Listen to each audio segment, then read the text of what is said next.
Hey,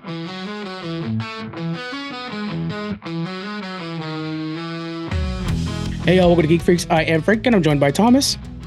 Hello, everybody. Thomas is a pretty familiar voice. You guys should definitely hear him from other things. But today's a very special interview. We're going to be discussing Thomas's brand new podcast, the Sick Burn Podcast. Thomas, can you just give us a quick rundown of what this podcast is? Yeah, absolutely. So for all of you out there, again, you probably have heard me maybe somewhere in some Geek Freaks podcasts over the last few years. And yeah, what really got me into podcasting was I got out of the hospital because maybe a lot of you don't know this, but I was actually in a plane crash. Mm-hmm. I was pretty badly burned over somewhere between 60 to 70% of my body. I was trying to heal, got out of the hospital, COVID hit.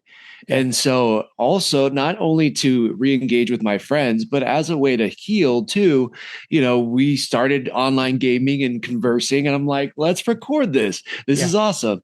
And that kind of kicked off the podcasting journey. And I love it because I get to do stuff with you, Frank, and a bunch of other awesome geeks out there and talk about things I love, like Marvel, DC, Star Wars, that kind of thing. But I think there's always been a part of me that also is really drawn to mental health and trying to recover both physically, but also mentally, emotionally, spiritually, all that kind of stuff too. And Sick Burn is kind of a foyer into that.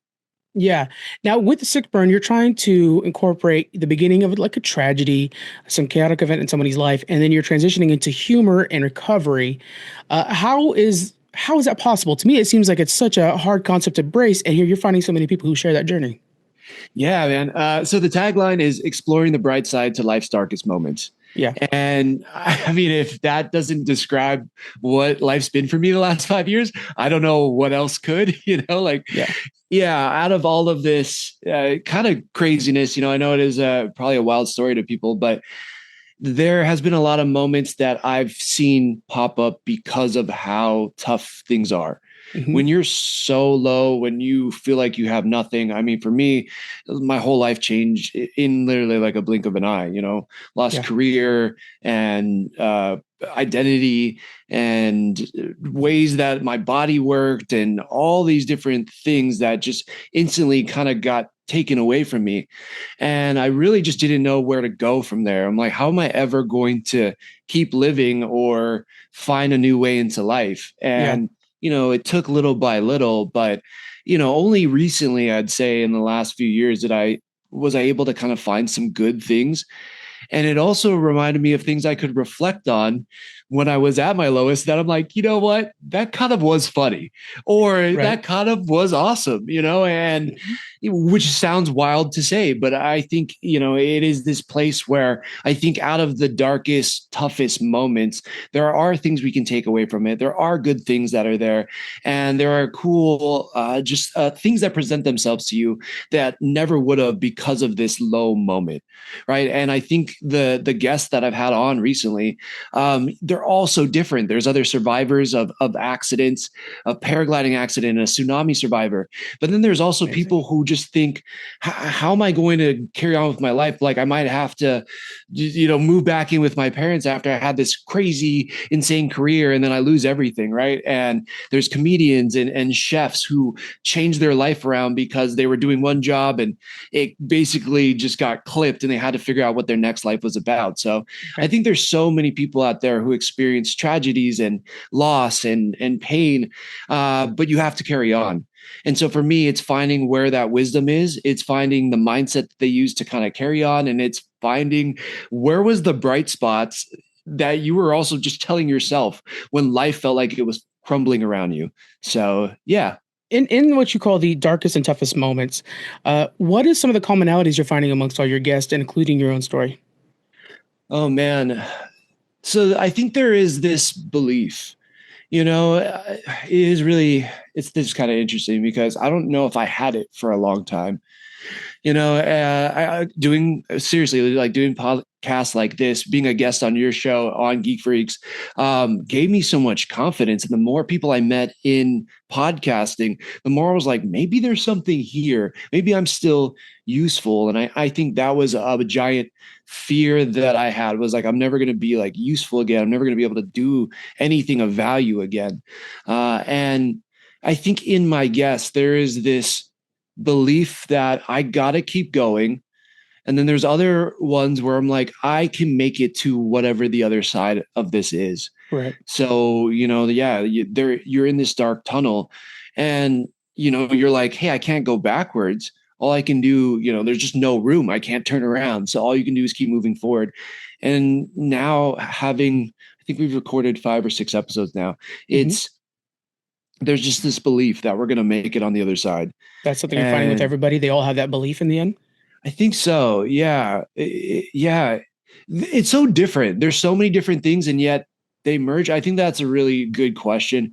But if I could just surmise it briefly without thinking about it too deeply, Right. it's that they do believe that there's light at the end of the tunnel. Okay. And I got to just keep walking towards that. I'm just going to keep moving towards it.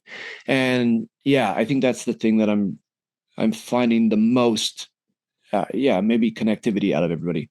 One of the things you mentioned was you having a fear of whether the self-confidence problem. I will tell you, as a personal friend of yours, we reference you when you go to conventions as like shameless Thomas. What we Yeah. really mean is fearless. You have this confidence about you when you go to approach somebody that I don't know.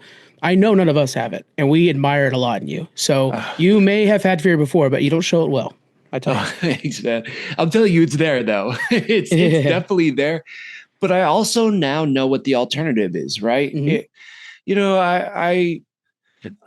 I thought I was in good shape. I felt happy about the way I looked, and the way I was able to do things in life. And after flight school and graduating, getting my pilot's license, I'm like, I finally proved to myself that I was smart enough, right? Yeah. And so I felt like I was on cloud nine. I had kind of all these wonderful things going for me.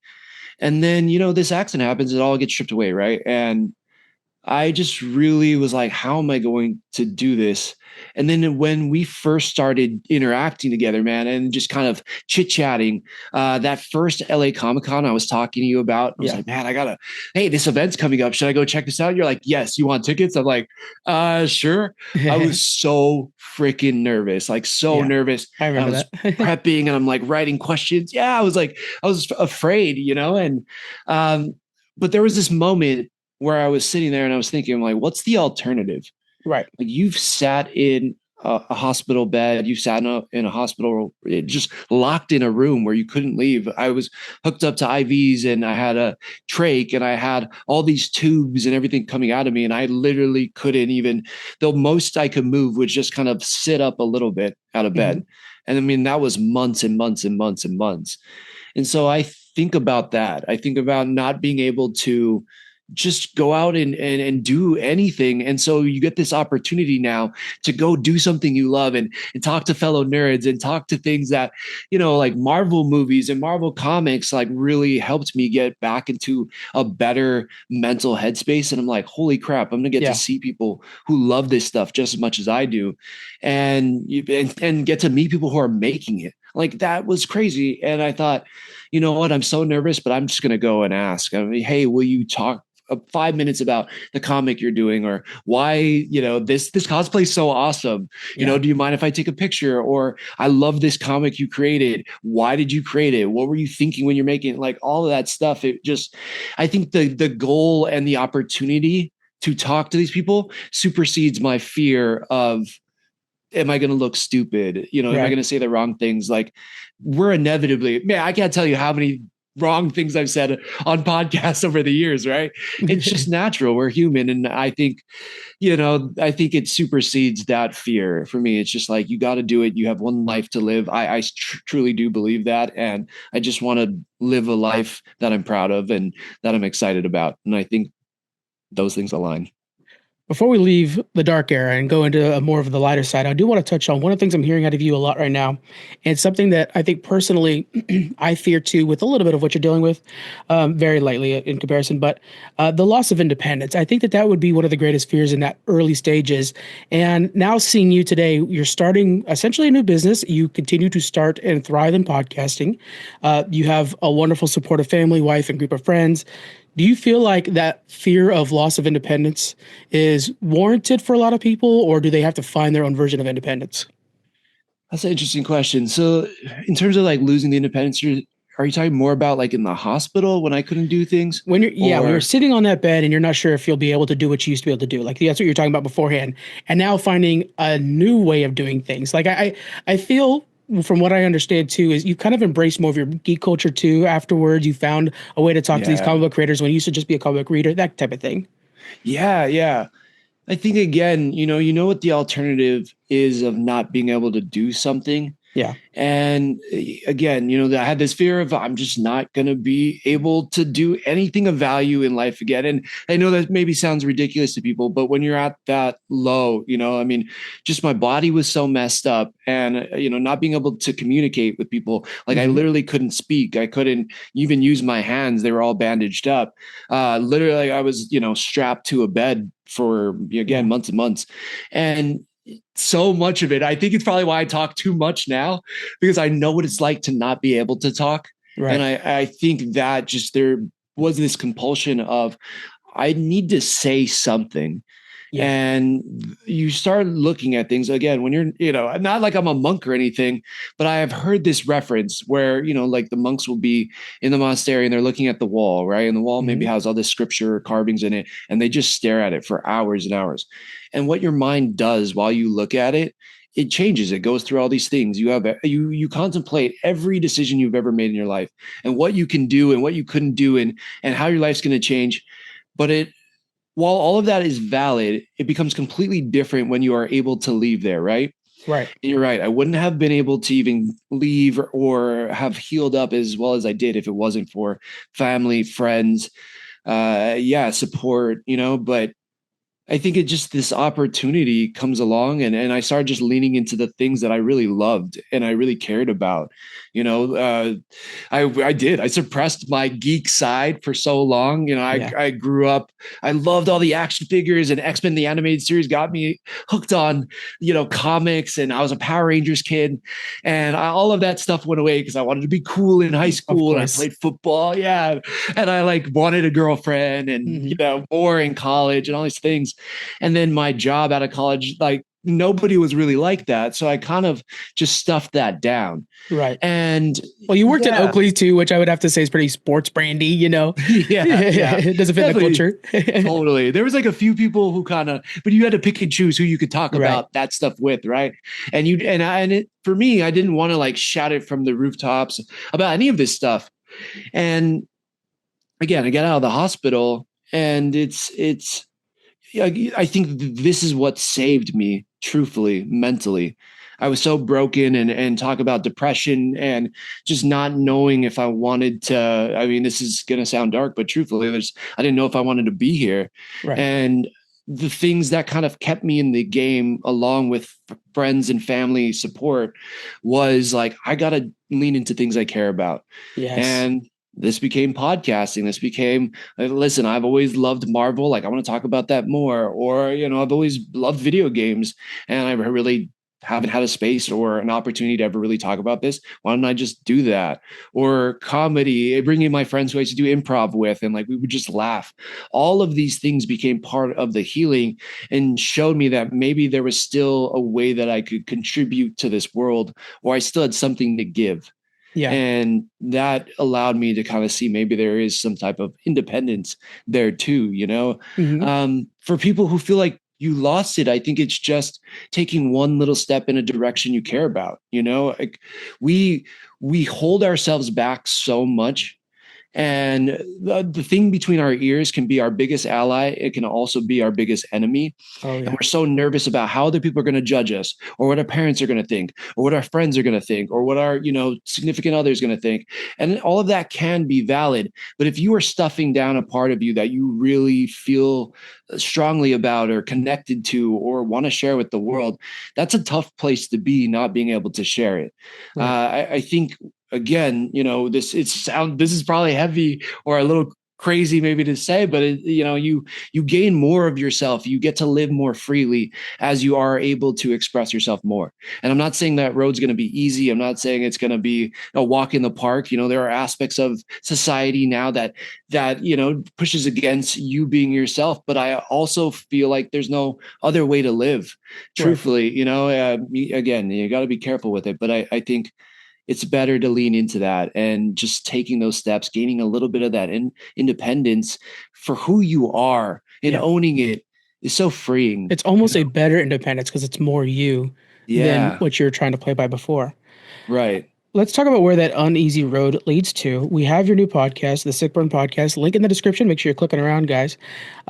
This is you've developed podcasts in the past, obviously. Challenge accepted, Joystick Show, probably more in the future.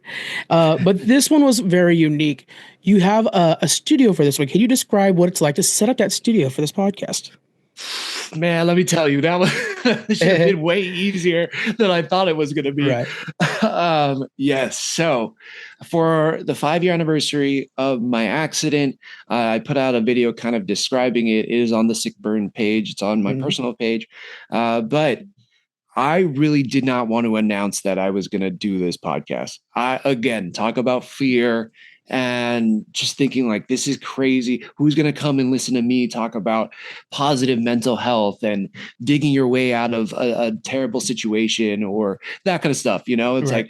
like, I'm not an expert. I know I'm not a mental health expert. I just, been in a lot of therapy. So, but regardless, I put out that video, and in it, I wasn't even going to say this. I was like, I actually said to my wife, I was like, I don't know if this is something I want to say, which is I've been thinking about this podcast. I kind of want to do it, but I don't know if I want to announce it here. And she said, if you don't announce it in this video, you shouldn't do it. Small Because steps. yeah, but I loved, some people be like, that was kind of rough, but I really appreciate that push. I was like, you know what? Yeah, why not? Let's announce it. Let's do this. Right. And then from that video, the outpouring was so incredible, and it was so overwhelming, and it was so wonderful. I really didn't expect it, but somebody who I didn't even realize was kind of following me said, "Hey, I'm working with the studio actually here in San Diego where I live." And it wasn't too far from where I was actually living at the time.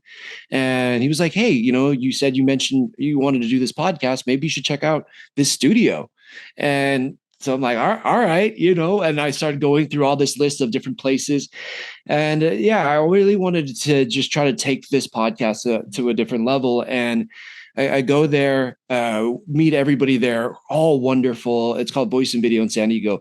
If you have any type of video producing things that you want to do anywhere in Southern California, they have all this kind of crazy, amazing, like movie quality equipment. But we met with them, and I kind of told them what I wanted to do. And just through us kind of chit chatting, working it out, we were able to kind of land on something. And so far, all 6 episodes have been recorded there, and they've just been wonderful to work with. But it has been a slow process of building out the set and figuring out how we're going to film it and the audio, a lot of what as an audio expert. But it has been a slow process. It's been a labor of love, and it's been a lot of fun. As you've had these interviews, I'm sure it's tweaked and evolved over time, as natural for any podcast. How have you felt the transition going from the tragic beginning to the humorous ending? How has that changed over time? Because it feels like it's a very tough transition in the middle of a conversation. Yeah, I think what's good about it, based on what we've both done for so long. I mean, you a lot more than me, but it's like a lot of preparation goes into this, right? It's like the funniest thing. Anytime you hear somebody who was like, "I just want to start a podcast," you're like, "Oh, okay," like I'm down. I think that's awesome. You should do it. But also, like, do you know about this, right? And then you have like A through Z on all the things that you think they need to set up, right? Oh yeah. Right. So part of that, all of my guests, I usually speak to them kind of pretty in depth before we ever record, so they know what it's about. Not just for me and not just for what the show is going to be, but for them too, to understand what the expectation is for the show. Because that's the idea, is we're starting from a place of, hey, this was really hard thing in your life. This was, there was trauma there was pain, there was this crazy accident, whatever, right? But the goal of the show is not to stay there. The goal of the show is to talk about how you got out of that, how you moved on, how you found peace, how you found success, how you work towards a happier life. And so that is kind of the thing. It's not just to dwell on people's trauma or pain or sadness. That's the jumping off point. And I think that's so kind of true to who I am too. There's so many people out there who are hurting or have things in their life that are just really tough and they don't know how to move through it, right? But we have to find a way, if you've been through those things, to move through it. Otherwise you're going to you're going to be bitter, you're going to be sad, your mental health's not going to be at a good place. You won't be able to thrive, I think. And I do not feel like I'm fully healed or anything by any means. Right. But I have heard from a lot of people like, hey, how did you get this mindset from where you were at to where you are now? And I thought, man, if I can do this, there's so many other people who are going to be better, share their stories, who have also moved from things. And I don't compare trauma. Like I know mine's a plane crash, but like you could have skinned your knee on a bike when you were 8 years old, and that could have been the roughest thing you've ever gone through. And it could have affected you your whole life. But how did you move past it? How did you go on to bigger and badder and better things, right? So that became the thing that I got fascinated by. Yeah. And how do I translate that? And I thought there was no better way than to talk to people who had been through all different types of situations and what they learned from it and how they talk to themselves and the mental health tips that they use to kind of allow them to move on. Mental health has got to be a big part of this process. Is there anything you've learned that you personally have implemented in your own life from your guests? Oh, man. Yeah. I mean, we're still so early on. Right. It's just like we've literally just recorded episode 6. I haven't even had time to really process too much of what we had talked about. But I feel like every episode so far, somebody says something and a light bulb goes off. It has been this crazy, crazy experience. I was telling my wife after these are done, and like, I'm so fired up. I'm like so pumped at the end of these, at the end of recording these episodes, but I'm so drained too. And I think it's actually wonderful because I'm so amazed by it. There are so many smart, intelligent, wonderful, creative, inspiring people out there. And if you show them you give them the opportunity, they want to take you through that path. They want to take you through that journey. There's so much I've learned from everybody, appreciating life, learning how we move on from our trauma, like also how we handle things kind of in a self-destructive way. There was a guest on our show who survived a tsunami, and that alone was traumatic. Her describing it was like, holy shit, like that is insane.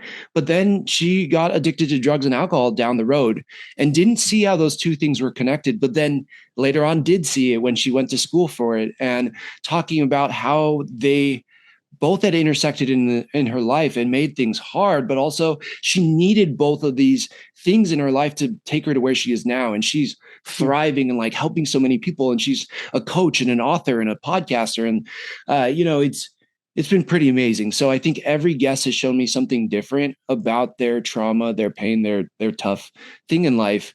And they all approach it differently, but there are common threads, which I think I need to really dissect more what that is. Yeah, you're still processing this journey as a whole already. I mean, it's going to be hard to. One of the things I'm picking up just from even this conversation, and she's a great example. You're like, are you going to lose that independence? And you could go one of two ways, and you can go to where you're so independent you become isolationist, which sounds like drugs and stuff like that. That could be that path. But then she finds recovery humor through community, and that's getting yourself out there, accepting your situation, and finding a new way forward. And now she has a community. She does a lot of community work. And it's also kind of what you're doing with Sick Burn. You're kind of creating this community of people who found hope and a better mental health in the future. Yeah. I mean, I think that's the thing. It is for anybody that wants some inspiration or who wants to improve their mental health or just their whole emotional demeanor, right? Like just feeling like, man, okay, everything's gonna be okay, right? Right. But there's some people. I think there's a lot of people right now who just feel like these things are not nothing's gonna get better. Like Hmm. they look at the world and the news and we think, man, this sucks. And how is anything going to improve? But one thing I learned from this terrible situation where, they said I had a less than 10% chance of surviving is that even at that lowest moment, even with all the pain and the pain medicine I was on and everything, it's like, no, there are still good things there. The people that showed up for me and the people that just wanted to be there because, I had connected with them at some point in life is an amazing thing, even though I couldn't even see it when I was in the muck, right? Mm. And I think there's so many people who are talented and creative and smart and capable, but they just see the bad. Yeah. And I just wanted to show that there's another side to it. So even if you don't think you need any of this, there's just so many things you can learn. And I truly do believe you can learn something from everybody. And yeah, these lessons I think are just going to keep presenting themselves. And yeah, I just want to help really everybody. I mean, Yeah. truthfully, and whoever can take something away that helps better them their lives is a win for me. Well, and leading up to the release of Sick Burn, which is out today, as you guys are listening to this on the 28th, you've been putting out a lot of videos, a lot of content talking about some of the mental health struggles that you're dealing with and some improvements over what you're learning. Has there been any feedback from the community you're building over there that you've seen like some impact from what you're sharing? Yeah. Surprisingly, I've done a video on anger or anxiety or loss, and Yeah. some of the feedback has, really blown me away. Again, talking about fear, throwing something out on the internet, like it was Oh, scary I enough to know. talk about like a Marvel movie, Yeah. let alone like your depression, right? Hmm. So, it was definitely a scary process, but I think the feedback, I don't know. Maybe there is an added benefit to saying like I was a plane crash survivor. It's like Right. hard to argue you wouldn't be depressed in that situation. Of course. So to move out of that, you have to learn something. And the tricks that used to work for me before my accident didn't work anymore. I used to just beat myself up. I used to just say like, hey, you're not strong enough. You're not smart enough. You're not fast enough, whatever it was, right? And I listened to David Goggins' book all through flight school to try to power me through this. And it was up into that point in my life, it was the hardest thing I'd ever done. And those tricks, though, once I was in the hospital, didn't work for me anymore. I couldn't like beat myself up enough to like heal. Yeah. It's like I can't like force myself to heal faster. I'm not Wolverine. So it's like even he can't really control it. So Yeah. it's just like I had to learn new tricks on how to move through life and how to move on and to stop looking at things that were, like a destination and more just like a direction. But yes, I think the feedback from other people to digress, it has been wonderful and it's been surprising. And I just hope that it really does help other people as much as possible. And like, I just kind of want to be a resource. Yeah, and I think that's something that you're definitely doing. You're creating that community. People are seeing a lot of really great inspiration from you. Looking at Sick Burn, and I know you're early in your journey, but the journey hopefully will last a long time. Where do you want to see this journey go for Sick Burn? Yeah, that's funny. So I think when it comes to podcasting, we get so stuck on the numbers, right? Like, Yeah. man, this download, this listener, and we've made X amount of episodes or what, right? Like it becomes very much like an old life for me with sales. It became about the numbers. Like, am I hitting this goal? Am I hitting this percentage? And I was very successful, I feel like, in my old life, but I was miserable. I was making more money than I ever made in my life, but I just kind of Hmm. hated what I had to do. And I just the people I was around, everybody was so angry or like mad and they just didn't seem happy. And that's ultimately what made me move out of aviation. And so, I think that's still there, but also keeping in mind what I couldn't do. You talking about independence, like I wouldn't have even had the opportunity to do this podcast. So Yeah. truthfully, the goal is just to keep making more. there's a author I really like and a speaker, Simon Sinek. He calls it the infinite game. So I just want to stay in the infinite game, and I want my episodes to be as good as I can possibly make them. Every episode, to hopefully take nuggets of wisdom from other people and what they've overcome, and share that with others. Just be a resource out there that other people can kind of lift up their lives and start seeing more positivity out there. Yeah. If there is so much negativity in the world, and if you only focus on that, that will be all that you see. But the other side must also be true. There must be positive things that, if we are neglecting, that also exist. So now how do we focus on that? And I think that is something that I want to put more out in the world, and just build a community of people that are just more open about talking about these things, support each other, and then let's all just find this like positive, healthy space to just, I don't know, support one another. I don't know. I can't think beyond that. And as long as I get to keep making these, I think that'll be a win. Yeah, it reminds me so much of E.B. White. He's the writer for Stuart Little. And if you guys have ever read the actual book, not just the movie, which is good, but if you ever read the book, at the end of the first book, it really doesn't have an ending. You're reading basically the first chapter of a long saga. And when E.B. White was asked about that, and like, why doesn't it have an ending? He says, it's not about an ending. It's that Stuart Little has a good car and he's pointed in the right direction. And that's what matters. And it sounds like you've got a good car and you're pointed in the right direction, like E.B. White wanted. So I think that's really pretty impressive. That's amazing metaphor to connect this with. That's high praise. Like, I feel like Stuart Little still like inspires and teaches people today. It definitely does. Yeah, it's awesome.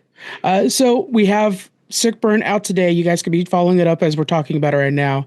Just recapping what we're going over here. Again, it's a place where you could hear about tragedy, but most importantly, growth, and where people are today, through humor, through good storytelling, and sharing. And I think that's so important, is that you, again, don't become isolationists. You build these communities. I think it's really good work, and I wish you the very best luck with Sick Burn. Thank you, man. Thank you. One thing you kept saying was independence. I want to ask you, like, what does the independence mean to you? And how do you think that's shown up in your life over the course of this podcast? I think independence also is purpose, in a way, like to have a purpose that's not aimless. Otherwise, you're a ship in the water at adrift. And podcast has given me a motor for that ship. And without it, I don't know where it'd be, but it'd be adrift still. So, wow. Yeah, I am independent because I have something to do with my time. Yeah. I'm not the professional Marvel Rival player like I really wish I was. But, yeah. This is you and me both, man. Oh, goodness. Definitely. All right, guys. Thank you very much for joining us on this one. And Thomas, thank you very much I know this is so weird that we're talking in interview. Thank you for joining me on Challenge Accepted, Thomas. Yeah. No, but I think this was cool. And I really appreciate it too. This has been near and dear to my heart. It's been something I've been thinking about for years. And, it's like, I'm just, to anybody out there who's wanted to start something and you're like, I don't know, you've been tiptoeing around it. Just take a step. Like, just look up something on the internet, call somebody who maybe knows a little bit about that. Look up, phone books still exist. I don't know. Yelp it. Who knows? Yelp it. Yeah, there you go. Does Yelp still exist? Who knows? Yeah.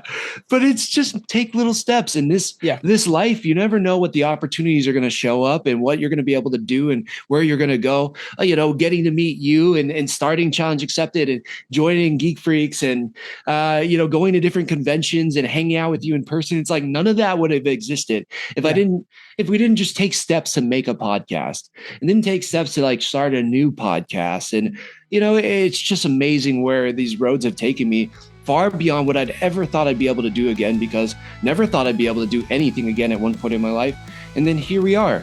So to all of you listening, like, just take one step. It's just, this life is amazing. There are amazing people out there.